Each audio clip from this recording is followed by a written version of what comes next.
fall behind. And I think that's really important to understand as we go into the holidays. Right? The holidays are coming, and some of you are celebrating Christmas. Oh, hold on.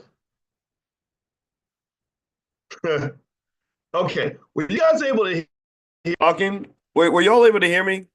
I know I was talking, and my laptop is so ghetto that that you were able to hear me before. Okay. Yeah, because I didn't even have my microphone plugged in, but now I'm plugged in. So I'm coming through okay? All right. So sorry about that if you couldn't hear me. Yeah, I'm just off today, man. What is going on? But you know what it is? Honestly, my mama's sick, and it's just one of those things. It's like Forrest Gump. When his mama got sick, he just wasn't himself anymore. So y'all gonna have to call me Dr. Boyce Gump because I'm gumping right now, just trying to work through that. But things like this happen, and what are you going to do?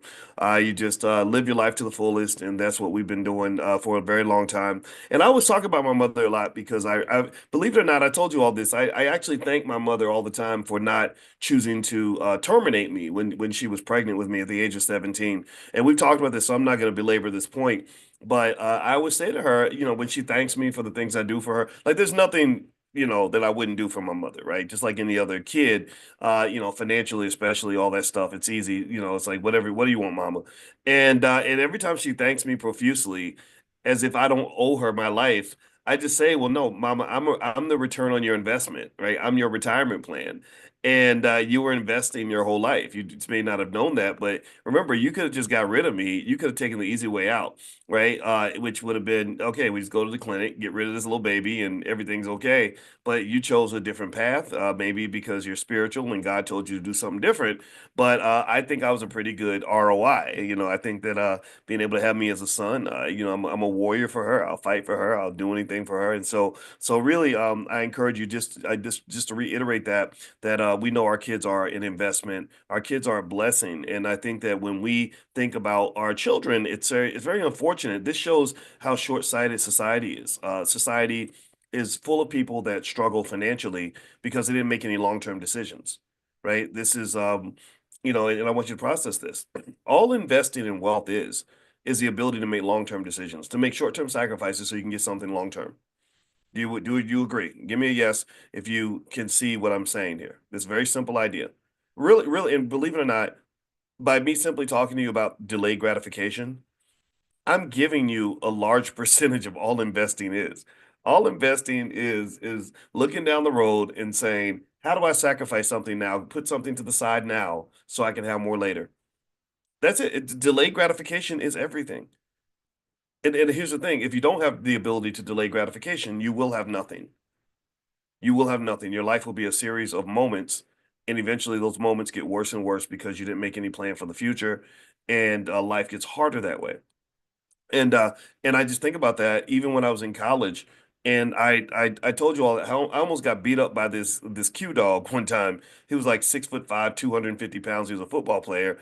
Because I said to him, because they wanted me to join the frat, and I'm not really a fraternity guy. No disrespect. Love the Qs and all that. I do much respect to you guys, but these guys were just, they were just doing a bunch of stuff. I was like, man, y'all gonna get me locked up.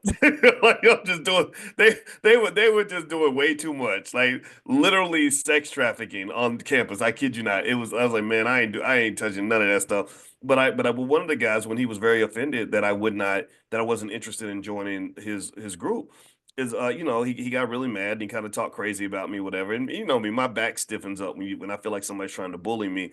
And I said, man, you got to realize that you guys have a great opportunity. You got a football scholarship. You could be, building a future for yourself. But instead, you're spending all your time drinking and partying and just doing all this crazy stuff. And I said, and somebody just like you, I said, one day I'm gonna be rich. I said, one day I'm gonna be successful. I said, I'm sacrificing now at 20 years old because when I'm 40, I'm gonna be set. I'm gonna be good. And I said, when I'm 40, I'm gonna be somebody just like you who's gonna get mad at me because I have money and he does not. You're gonna somebody just like you is gonna get pissed at me because I'm successful and he's not. And he's like, won't be me because I'm going to the NFL. And I kind of laughed at him. This probably didn't make him too happy. But I said, dude, you play for the University of Kentucky. You guys can't even get one win in the SEC. What makes you think you're going to the NFL? Like, give me a break, dude. So long story short, That was a conversation that almost got me beat up. I've had many of those, but I don't regret it. I think about that conversation all the time because at that time I remember thinking, you're not investing at all in your future, so you're not going to have one. But I wanted to invest everything in the future, right? So investing, all it is delayed gratification. That's all it is. In fact, when they measure cultures where the people are in the culture are most successful, they say Nigerians when they're at their best. Not, I'm not talking about every Nigerian. You all know sometimes every group has its variations, right? But if you look at the most successful Nigerian families, delayed gratification is a core value in that family. They're not living for today and for tomorrow. They're living for the future, right? They're not going to blow it all, waste it all, throw it all away. They're going to be focused on their education. They're saving, they're investing, they're buying real estate, they're building, and you build, and next thing you know, you've got something to lean on. So that delayed gratification piece is critical because you do live in a society where instant gratification is heavily celebrated. Social media, in fact, is built on manipulating your dopamine levels to get you addicted to instant gratification, and that instant gratification will kill you financially.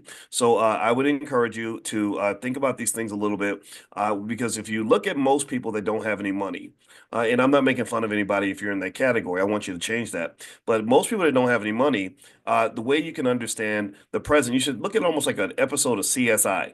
If you look at an episode of CSI and you see a dead body, what are the investigators on CSI going to do when they? I don't even watch the show, but I'm assuming that I'm pretty accurate on this. I hope I am. What would the CSI investigators do once they see the dead body? What's the next move after you see the dead body, on the ground? You show up and you put up the yellow tape, and then you have to do what? You do an investigation, right? So they have to go back in time and they say, okay, what was going on in this person's life that led to this dead body laying in the middle of the living room? Well, that's when they go back and they realize that there was some series of events that occurred at some point in the past that led to this dead body laying here on the floor. So, a lot of times when you see somebody's bank account, if your bank account's dead, and you look at your account, you're like, damn, I have no money, right? I have nothing, right? Or you look at somebody's life, and their life is really, really like they're in the middle of the struggle, they're in the middle of the trap, everything's hard, nothing's working, nothing is put aside, nothing is prepared. Well, you should really take some time and go back in the past. And the past will tell you everything you need to know about the present. When I look at when I look at what's around me, I see a culmination and an accumulation of a series of actions that took place in the past that built the present around us. Like if I'm in this building, I'm in a hotel, I see walls, I see a lamp, I see windows. At some point in the past, somebody came in here and put in the window. Somebody came in and installed the door. Somebody put the lamp here. Do you understand? So life, and this is what creates this building. So your life is kind of like that building. And everybody lives in a building. Everybody is sleeping in a bed, right? You're sleeping in a bed, and the person who made that bed is probably somebody called you. Like you were a key player in the making of that bed. Do you understand what I'm saying? Do you get what I'm saying? I don't want to be preachy, but I want us to kind of think about this from a simple perspective, right? So the question is not so much just about where my life is now and how I can make it, how I can fix it overnight. I think the question is, what actions can you commit to today that will allow you to make a better bed for yourself in the future? And then more importantly, what actions can you commit to today that will make a great bed and build an institution for your children? What's your children's bed going to look like? A lot of our beds were messy because our parents didn't have the ability to see 20 years in the future. They weren't even thinking 20 years in the future. They were thinking about the here and now, what's happening right now in this moment. And when you do that, you miss a whole lot. This is what financial consciousness is all about. You got to think about that future. Okay. So anyway, just a quick FYI, a lot of us are invested with a lot of cryptos and stuff like that. I sent you all that list of my favorite cryptocurrencies, and I'll send you some other stuff. Make sure you're on the text list. Text the word morning to 87948. And also, for you guys know, I complain a lot about the educational system. I think the educational system is terrible because I'm just astonished by how they can have so many millions of our kids in schools and so many of them can't read. I think it's deliberate. I don't think it's an accident. So one thing we do in the Black business schools, we educate our own children. So one thing that we're doing this Friday, which is free, Miss Asada is joining us. She runs something called the Math Genius Program. And what she wants to do is train parents on how to make your children into mathematical geniuses. So she's going to do something free on Friday on basically how, as a parent, you can get your kids ready when it comes to mathematics. Because remember this: if you can't do math and you can't count, then you're not going to have any money because you can't even count your money. Right? You have to be able to do math in order to do two important things that matter in life. One is problem solve. I've been a black man my whole life, and being a successful black man was heavily built on my ability to think critically and solve problems. Being a husband is heavily built on my ability to solve problems. If you know what I'm talking about, let me know if you know what I'm talking about. If you're a single mom, if you're a mom, you got to solve problems. So problem solving is critically important for all adults. And also, the second reason that math matters is because when you're doing business, you got to be able to count your money. Right? If you do a business deal and somebody says, I'm going to give you 20% of the revenue, you have to know what 20% looks like. And you'd be amazed how many of our kids cannot even do that. How many kids can't even tell? I told the story. I'm gonna share it again. Um, so when we talk about ways that people ruin themselves financially, um, it, one of the things that I think about is that sometimes it's not just what we've done ourselves, but it's the lack of preparation that others gave us, the adults that were responsible for us not doing their job. Sometimes it takes you out of the game before the game even begins, right? It's like you go to a basketball game and you expect to win, and somebody cut your legs off before the game starts. So you're not going to win the NBA Finals with no legs. So here's what happens to our kids: how their legs get cut off. Let me tell you a story about this. This was really sad for me. I talked to a 28-year-old young lady who wanted to understand how to make more money. She was a single mom. She had a couple of kids. Her one of her children's fathers had been murdered. And so she's also extremely traumatized. Just typical hood stuff, right? So anyway, she she was just talking about money, and I got to figure out how to make more money, and she was going to go and look for another job and stuff like that. So I just kind of said, I did what I do. I'm always Dr. Boyson, wherever that means.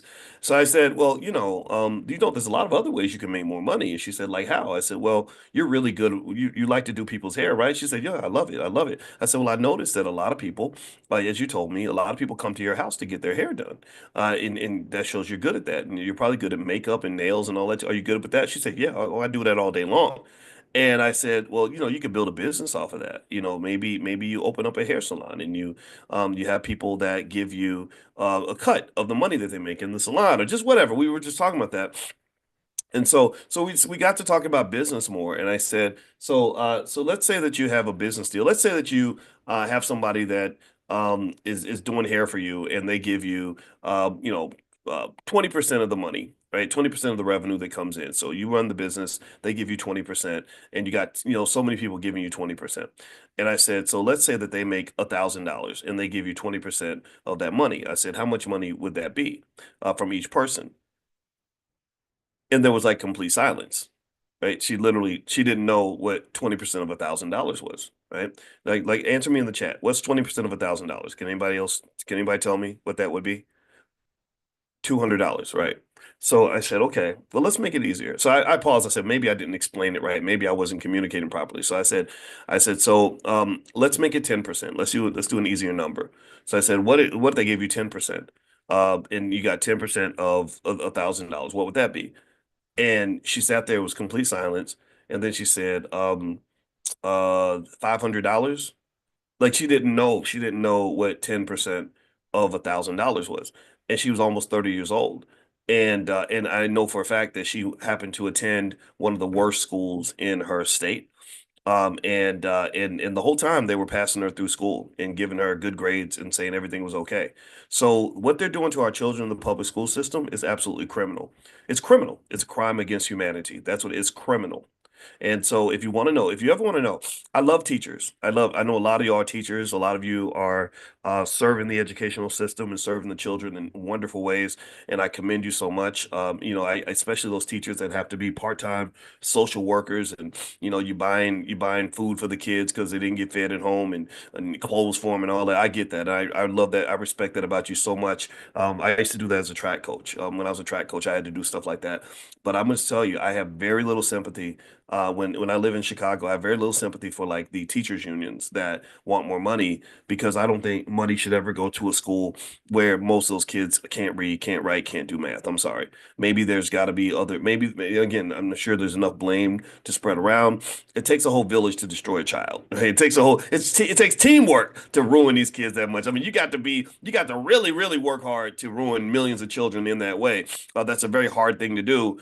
But either way, though, I totally cannot on any level understand why billions of dollars would be put into schools that where most of the kids can't even read or write or do math at grade level. Something that's like a state of emergency, and I don't know where the solution is exactly, but I know the solution has to be found. So one thing that we're doing in the Black business schools, we're just taking matters into our own hands.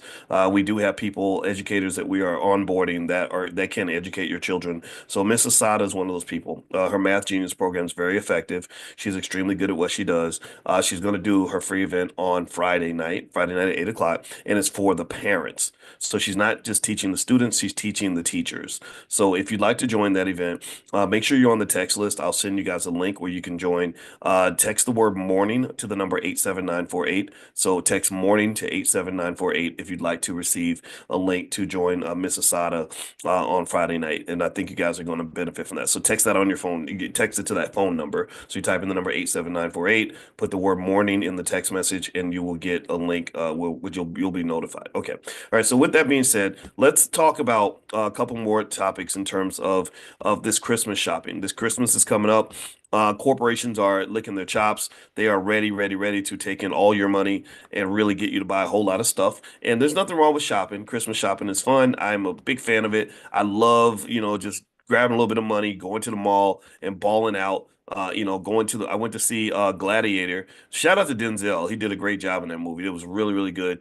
And when we're at the mall, we eat, that unhealthy mall food, just not too often, just every now and then. And so there's a whole experience around Christmas that I think should be cherished. But let me tell you, in terms of different ways that people end up sort of getting in trouble financially, a lot of studies show that people end up maxing out their credit cards at Christmas. And what happens is that debt takes a really long time to repay. People tend to borrow over $1,000 to get through Christmas and to buy a bunch of stuff. And if you were to give, sort of create like a list of of the top things that that kids buy, or sorry, the parents buy their kids for Christmas. Let me see. I had the list up here. Let me see here. Um, it was like toys, and stuff like that. It was definitely toys and clothes and all that, right? And so, if you were to kind of think about it this way, one of the things that's really interesting to me is that at Christmas time we sort of have this tradition of believing that that's a time that we have to spend money to show love, which I think is a false connection. Anybody that's sort of tricking you into thinking that you have to spend money to show somebody you love them, I encourage you to reconsider that. But then, second of all, a lot of these toys don't even last that long. They're not even toys that the kids are going to be using a year from now. And so, if you look at the top things that parents spend money on at Christmas, number one is toys and games. Number two is a lot of technology gadgets, tablets, game consoles, headphones, stuff like that. And then there's books and educational gifts. Books and education is good. Clothing and accessories, a lot of trendy outfits, winter clothes, stuff like that. Sports and outdoor equipment, hobbies and creativity, subscription services like a lot of subscriber, streaming services, stuff like that, which you got to be careful about because that can drain you financially. A lot of stuff for their room, collectibles like trading cards and stuff like that, and just experience gifts like trips to the zoo, museums, and stuff like that. Which I think all that's fine. I think there's nothing wrong with buying things for kids that are going to give them an experience or give them something to play with. But what I encourage you to also remember is that if you get in the habit of buying them shares of stock, then that's really something that will last them for a very long time.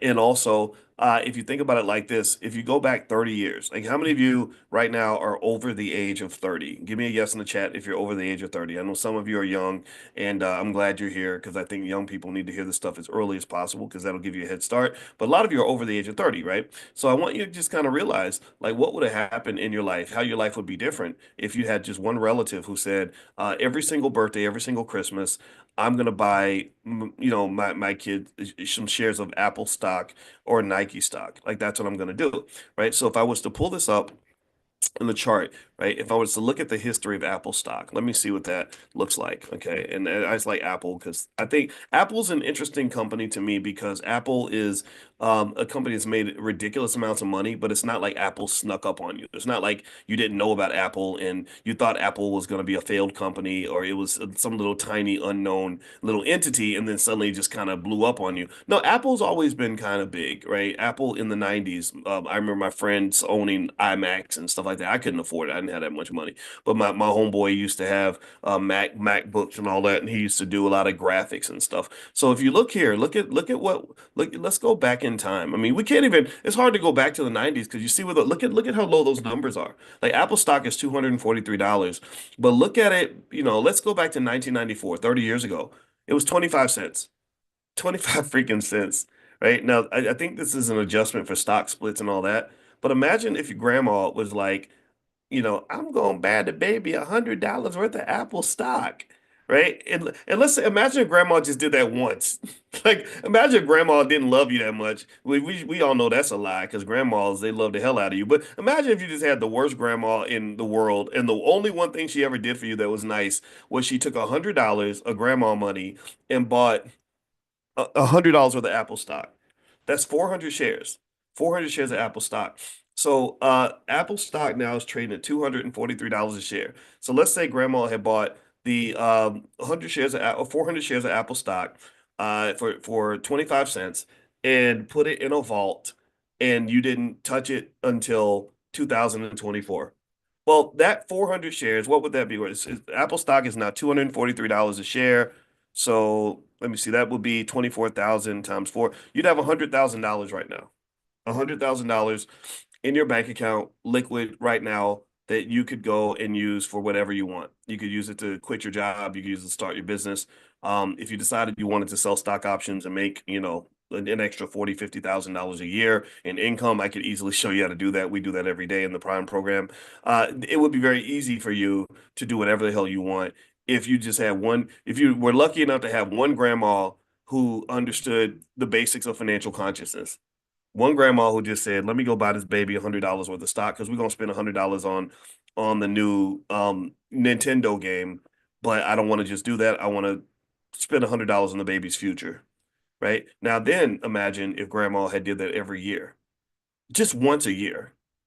Not hard. Grandma buying you toys every year already. Mama's buying, daddy's buying. I mean, once a year, $100. Like now you're talking about millions of dollars you'd have in the bank right now. Millions of dollars. Are y'all as astonished by this as I am? I mean, I'm literally as I'm talking about this, I'm literally processing this. I'm like, holy crap. It's not, and the thing about it, the thing about the wealth thing that I really want you to understand is it ain't the big stuff that's gonna make the difference. It's not like, oh, I'm gonna go to business school and learn advanced financial techniques and you gotta do all that, man. You don't have to do all that. Just the little stuff. Just grandma loving the babies. That's already God already taught you how to do that. You don't need me to show you how to love your babies. You love them. I'm just saying that some economic love might be a valuable asset for that baby when they run into a world that doesn't like them very much. When that son gets out in the world and he finds out that everybody don't love him like his mama. Well, if he's got $500,000 in the bank, life would be much easier for him. I'm just looking at this and I'm kind of wide-eyed and excited. I get excited every time I talk about it. It's almost like I really feel like I probably feel like the way pastors feel when they get the Holy Ghost, when they start thinking about reflecting on how good God has been for them. Like I start feeling like that. I'm like, oh my God, we got the solution. The answer's right in front of us. Oh my God. Like that's how I feel about this because it's astonishing to me because it's so damn simple. It ain't calculus. It's not even algebra. It's like one plus one is two. Grandma isn't, this sort of prolific investor. Grandma is not financially advanced. Grandma does not have to go to college and get a degree in finance. Grandma just has to love the baby and do something for the baby once a year. Now I want you to imagine what would happen if grandma's in this class. Some of y'all are grandmas, some of y'all are parents. and you're listening to who, a person, me, who's been, quite humbly submitted, by the way, defined as one of the most advanced Black economic minds on earth. No, not bragging, but I'm about to flex for a minute. I'm kind of King Konging in this stuff. My skill set is quite high. And you've been sitting here and we've been talking. Some of you I've been talking to for dozens, hundreds, thousands of hours. Oh, now grandma's really gonna flex on them. Now this baby's set for millionaire status because grandma's not gonna just buy that stock once a Christmas. She's gonna buy it every Christmas, every birthday, maybe once a month. She's gonna make deposits on the baby's future like it's a car note. The same way she's paying the cell phone bill every month. It's the same way she's paying the rent every month. Now you're talking about a 30-year-old multimillionaire. All because daddy, granddaddy, grandma, mama decided to think a little bit different. So that's what I see. That's what I want for you. That's what I want you to embrace. So as Christmas comes up, I want you to go enjoy your Christmas, waste a little money. It's okay. Have fun. Have a good time. Show love. Just just do something for the babies. Do something that's going to last for them. You understand? Does that make sense? Give me a yes if we're going to do that. I'd like a pledge. I'd like for you to just if you would just do this for me, just put a conscious yes in the chat to say we about to do this. We're about to step in and make this happen.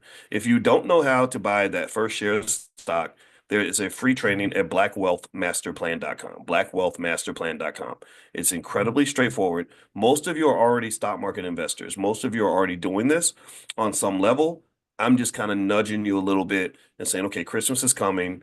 The corporations are coming. Walmart, all the Black Friday sales, everything else, right? All that's coming. And I want you to understand that what we discuss here is about balance.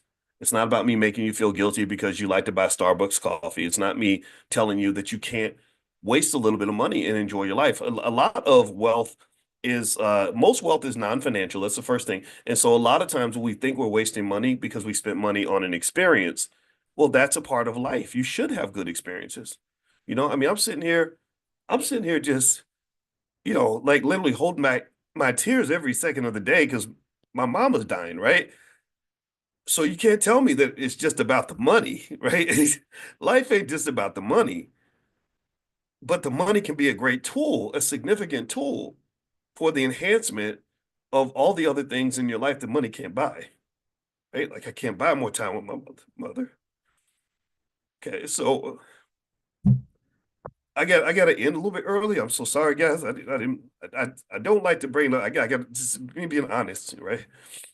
It's a hard time, and but don't feel sorry for me. Please don't do that. But I think part of the reason I'm passionate about this is also because these are the things that my mother did for me, right? These are the things she taught me. Um, and most of my investing lessons I got from my mother and my grandmother had nothing to do with money. My mother and I didn't talk about investing money. Our family didn't know about these things, but she talked about delayed gratification. She talked about sacrifice.